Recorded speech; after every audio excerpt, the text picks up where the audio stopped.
Guys, magsisigang ako ng isda. Guys, kung magsigang ng isda dito sa China, guys. Kasi ibang klaseng isda yan, guys, eh. Ayan, ipiprito muna sa guys. Tapos, ayan, guys. Maggisa muna tayo ng luya. Ayan, guys.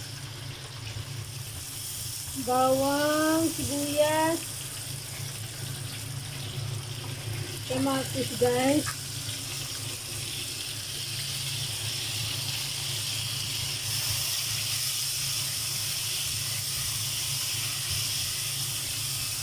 Na guys, yung isda.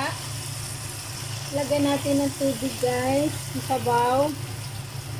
Ayan, konti lang, guys. Ayan na, guys. Kumukulo na siya, guys. Pakukulang mo natin ng ilang minuto. Tapos lagay ko na yung gulay. Ayan na, guys. Nalagay ko na yung gulay. Kain na, guys. Luto na. Konting kulo na lang, guys.